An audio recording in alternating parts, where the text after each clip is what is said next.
ప్రేక్షకులందరూ నమస్కారం. ప్రస్తుతం మన స్టూడియోలో ప్రముఖ ఆధ్యాత్మికవేత్త జ్యోతిష్య వాస్తు పండితులు శేషగిరిరావు గారు ఉన్నారు. గురుగారితో మాట్లాడేద్దాం. నమస్కారం గురుగారు. నమస్తే అండి. గురుగారు, జూన్ మాసంలో మీనరాశి వారి పరిస్థితి ఎలా ఉండబోతుంది? ఎలాంటి జాగ్రత్తలు తీసుకోవాలి గురుగారు?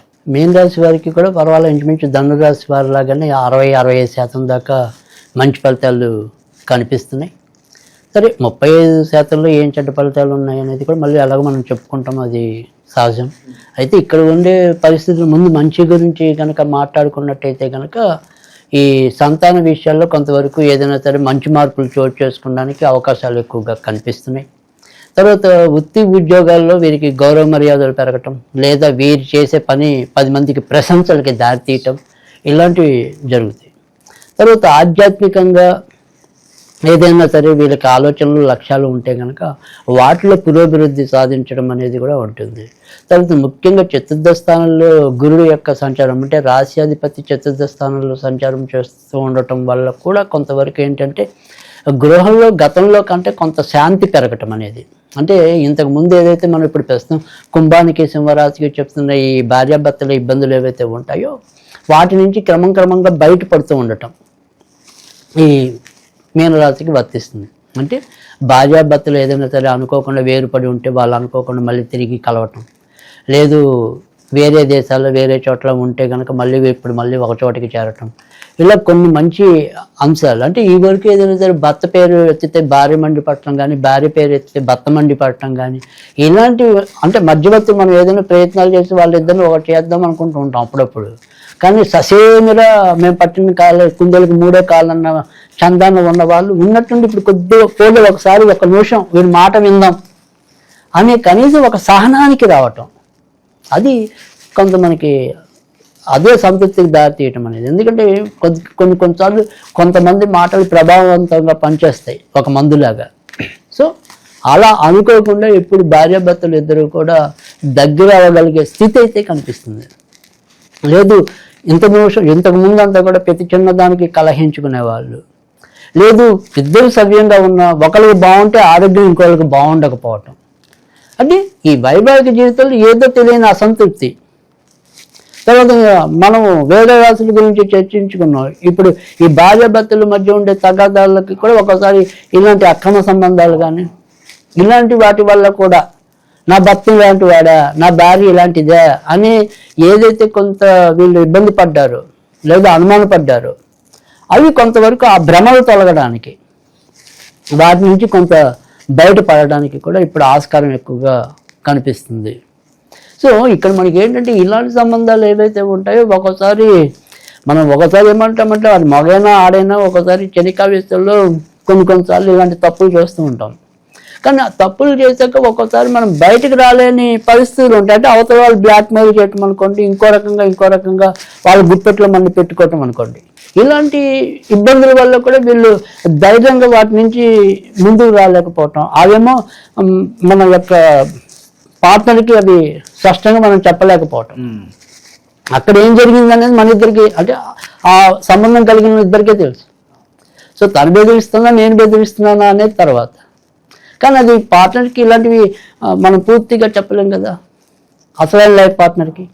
సో అది ఒక ప్రతిబంధకంగా వీళ్ళ కాపురాన్ని కొంతవరకు ఇబ్బంది పెట్టడం, అగ్ని రగిలించటం, వాటి నుంచి ఇప్పుడు కొద్దిగా చల్లారే ప్రయత్నాలకి చల్లారే విషయాలకి రావటం అనేది కొంత మంచి జరగడానికి కూడా ఆస్కారం అయితే కనుక మీనరాశి వాళ్ళకి ఈ నెలలో ఎక్కువగా కనిపిస్తుంది.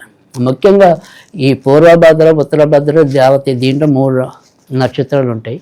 సో ఉత్తరభద్ర, రేవతి, పూర్వభద్ర కొద్దిగా తక్కువ స్థాయి ఉంటాయి ఎలాంటి ఆలోచనలు కానీ ఇలాంటివి కానీ. కానీ ఈ ఉత్తరభద్రను రేవతి తప్పు చేయాలనుకుంటే తప్పు చేస్తాయి. సో ఉత్తరభద్ర శనికి సంబంధించిన నక్షత్రం, ఒక్కోసారి ఊర్చా నేర్చా మర్చిపోవచ్చు. రేవతి నక్షత్రం అనేది నిజానికి దేవ నక్షత్రం అయినప్పటికీ కూడా వాళ్ళు ఉద్దేశపూర్వకంగా కలవరు, కానీ ఒక్కోసారి ఏమంటాం అవకాశాలు వస్తూ ఉంటాయి కదా. సో అవతల వాళ్ళు ఎవరైనా ఇన్వైట్ చేస్తే కొద్దిగా తొందరగానే దాన్ని వినియోగించుకునే విధానం అన్నట్టు. వీళ్ళు అలా కాదు, ఒకసారి ఉత్తరభద్ర అంటే ఒకసారి వాళ్ళే వేయచ్చు ఆ బాణాలు. సో మొత్తానికి ఏదో విధంగా అది కారణాలు ఏవైనప్పటికీ కూడా ఒకసారి తప్పు చేయటం అనేది. అయితే ఇక్కడ 2 కూడా కొద్దిగా ఏమంటాం సీక్రెట్స్ మెయింటైన్ చేస్తాయి. వాళ్ళు అంత రహస్యాలు బద్దం చేయరు. సో ఇక్కడ ఇందాక మనం ఏదైనా సరే ఇటు మన పెళ్లి కాని వాళ్ళు కూడా ఒకసారి కొన్నిసార్లు తప్పులు చేయొచ్చున్నామే. ఈ రేవతి నక్షత్రం వాళ్ళు ఏవైతే ఉంటారో గతంలో ఈ సంవత్సరంన్నర కాలంలో ఒక్కోసారి వేరే వాళ్ళతో కూడా ఇలాంటి ట్రాప్లో పడి కానీ ఆకర్షణలో పడి కానీ పెళ్ళికి కొంతవరకు సుముఖత చూపించకపోవటం. అంటే తల్లిదండ్రులు పెళ్లి చేయాలనుకుంటే ఏదో ఒక కారణాలతో అమ్మ ఈ సంవత్సరం నేను పెళ్లి చేసుకున్నామ్మా, ఇంకా చదవాలమ్మా, ఇంకా ఏదో రాయాలమ్మా మనం ఏమనుకుంటాం, మేమే అనుకుంటాం. కానీ వీళ్ళు దొడిదారి వ్యవహారాలు వేరుకుంటాయి. సో ఆ రకంగా ఎవరైతే కొంత అలాంటి మెయింటైన్ చేస్తున్నారో రహస్యాలు అవన్నీ కూడా ఇప్పుడు సర్దుమణుగుతాయి. అంటే ప్రతి మనిషి ఏదో ఒక చోట ఎప్పుడో ఒక చోట రియలైజ్ అవ్వటం అనేది వాళ్ళు ఉన్న మిగతా అనుకూలమైన గ్రహస్థితి వచ్చినప్పుడు ఖచ్చితంగా జరుగుతుంది. ఇలాంటి మంచి మార్పులు ఇప్పుడు మనం మీనరాశికి ఎక్స్పెక్ట్ చేయొచ్చు. సో ఇప్పుడు మనం తెలిసినా కూడా బయటికి తీసుకురాలేకపోతున్నామే అనే బాధ ఉన్న వాళ్ళు ఉంటారు, తెలియకుండా ఇలా సాధించే వాళ్ళు ఉంటారు. సో తెలిసి తెలియక ఏది చేసినా కూడా నిప్పు అంటుకున్నది ఓకే, అది ఇప్పుడు ఎలాగోలా చల్లారుతుంది. సో కొంతవరకు ఆ రకంగా ముందుకు వచ్చే పరిస్థితి ఖచ్చితంగా కనిపిస్తుంది. సరే, ఇందాక మనం చెప్పుకున్నాం సంతాన పరంగా కూడా వీళ్ళు మంచి పొందటం అనేది. తర్వాత ఇప్పుడు ఇందాక మనం రేవతి నక్షత్రం గురించి చెప్తే ఇప్పుడు దాకా సంబంధాల విషయంలో ఇలా ఏదైనా సరే వాయిదాలు వేసేది ఉంటే, ఏదో అనుకోకుండానే సంబంధాలు కుదరకపోతే, ఎందుకంటే రావుకేతు వల్ల సంబంధాలు దగ్గర వచ్చి కుదరకపోవటం, ఇలాంటి పరిస్థితి నుంచి కూడా వీళ్ళు బయటకు వస్తారు. సో కొత్తగా పెళ్ళిళ్ళు కావాలనుకున్న వాళ్ళకి కూడా యోగ్యదాయకంగానే ఉంటుంది. తర్వాత వ్యయ స్థానంలో రాహు ఉన్నాడు కాబట్టి ఖచ్చితంగా విదేశాలకి వాటికి వెళ్ళాలనుకుంటే కనుక తేలిగ్గానే ఉండటం అనేది ఒకటి. రెండోది చతుర్థంలో గురువు ఉంటాడు కాబట్టి ఆ ప్రయాణాలు సాఫీగా సుఖవంతంగా సాగిపోవడానికి కూడా ఆస్కారం అయితే ఎక్కువగానే కనిపిస్తుంది. కనుక ఆ రకమైన ప్రయత్నాలు చేసుకోవడానికి కూడా ఇబ్బంది లేదు.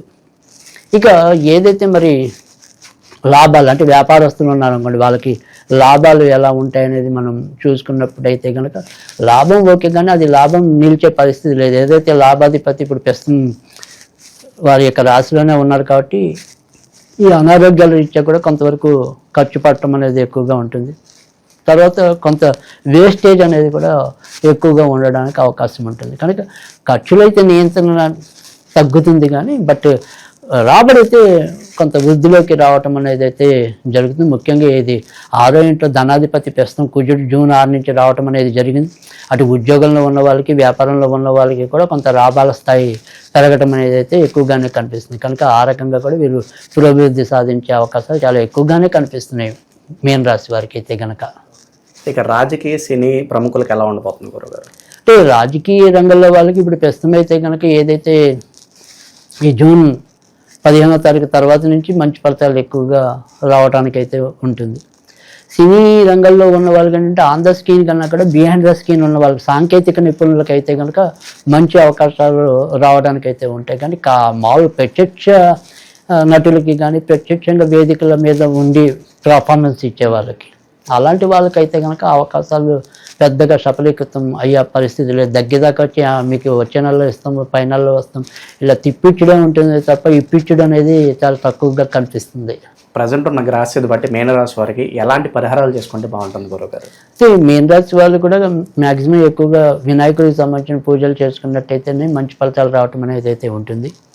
అయితే ఈ మీన రాశి వాళ్ళు అయితే కనుక మనకి మంగళవారాలు కాకుండా బుధవారాలు ఆరాధిస్తే కనుక ఎక్కువ మంచి ఫలితాలు రావటం అనేది అయితే ఉంటుంది. కనుక వీళ్ళు ఏదైనా సరే వినాయకుడి టెంపుల్కి వెళ్ళినా దేనికైనా వెళ్ళినప్పుడు బుధవారాలు వెళ్ళటం అనేది ఒకటి. తర్వాత వాళ్ళకి ఏదైనా సరే అవకాశం ఉంటే కనుక వినాయకుడి యొక్క విగ్రహం చెంత కొద్దిగా గరిక వేసి రావటం అనేది ఒకటి. ఈ రకంగా చేసినట్టయితే కనుక చక్కగా భార్యాభర్తల సంబంధాలు మరింత బాగా ఉండటం అనేది, వ్యాపారస్తులకు వ్యాపారాలు పెరగటం అనేది, ఇలా అన్ని రకాలుగా కూడా కొంత పురోభివృద్ధి సాధించడానికైతే ఆస్కారం ఎక్కువగా ఉంటుంది. కనుక ఆ రకంగా చేసినట్టయితే మంచి ఫలితాలు రావటం అనేది అయితే ఉంటుంది. తర్వాత వినాయకుడికి సంబంధించిన స్తోత్రాలు మనం ఇందాక చెప్పుకున్నాం. సంకటనాశక గణపతి స్తోత్రం అనేది చాలా చక్కగా మేలు చేసే స్తోత్రము, అది చదువుకోవటం అనేది ఒకటి. ఇక స్పిరిచువాలిటీగా చూసినట్టయితే కనుక బ్లెస్డ్ బ్లెస్డ్ బ్లెస్డ్ ఆ రకంగా అనుకుంటే కనుక మరి దైవం యొక్క బ్లెస్సింగ్స్ అన్నీ కూడా వీళ్ళకి పరిపూర్ణంగా లభించడానికి ఆస్కారం ఉంటుంది. కనుక దాన్ని చదువుకోవడం అనేది ఉత్తమం. జూన్ నెలలో మీనరాశి వాళ్ళందరికీ కూడా ఏ విధంగా ఉంటుంది, ఎలాంటి రెమెడీస్ చేసుకోవాలి, మీ మాటలో చాలా అద్భుతంగా వివరించారు. ధన్యవాదాలు గురుగారు.